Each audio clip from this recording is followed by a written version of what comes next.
Hi, today I'd like to talk just a little bit about the place of the church in the social foundations of Appalachian life. Now, today I'm standing here at the Pine Creek Primitive Baptist Church here in beautiful Floyd County, Virginia. This is a very historic church. It means a lot personally to me.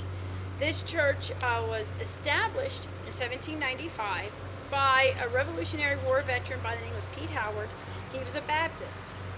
The church grew from there, becoming a primitive Baptist in the counter evangelical movement following the Second Great Awakening, when a lot of these churches, the Baptist churches, went back towards a more foundational Calvinist theology and belief in predestination.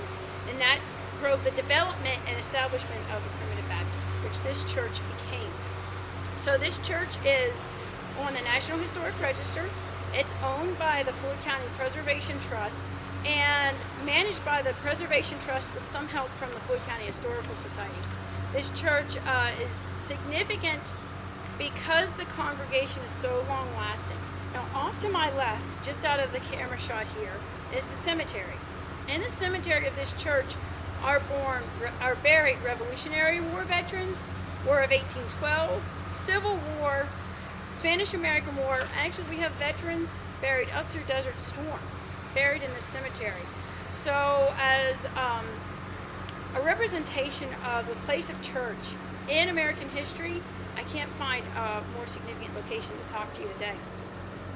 So the congregation was established in 1795 as an independent Baptist church, and it became Primitive Baptist in the wake of the Second Great Awakening. Now, what I find very interesting about this location and in Floyd County, Virginia, this church sits in close proximity to the Church of the Brethren church. And across the county, you'll find that where there's a Brethren church, there's also a Primitive Baptist church planted nearby. The congregations actually intermarried quite a bit.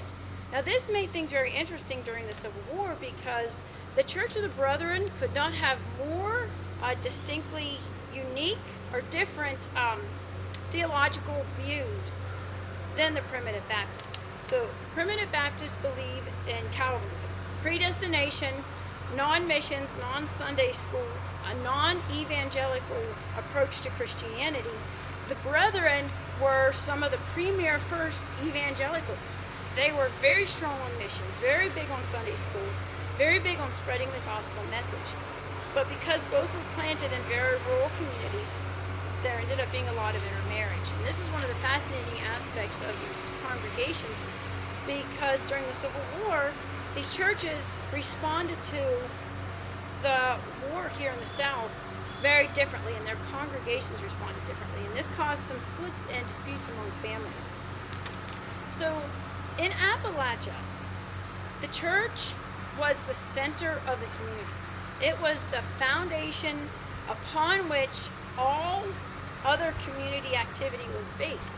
In the early Mountain South, the church congregation and church elders functioned as the court system.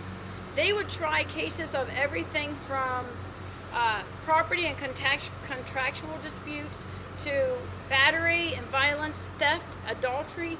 All of these civil and legal criminal cases were tried in the absence of readily available courts. They were tried in these churches, and the communities respected the decisions of the elders and the punishments as meted out. The churches were essential to the community. Political action was driven from the pulpit. So if your preacher took a definitive stance on a political or social event or occurrence such as slavery, the Civil War, generally speaking, the congregation held together in unity. The congregation functioned as a single entity in response to political and social events. So for the mountain populations, the church was one of the first things they built, a church building, because it became both the school, the court, the place for political and campaign events, and it was the essential place for all social and, of course, religious education and community and togetherness. So as we further explore different churches in Appalachia, different history of the mountain south, I want you to remember that in these mountain communities, all things, all events, all decisions centered around your church family. So I hope you come with me, and I hope together we can explore some of these aspects of Southern Appalachian life. Thanks.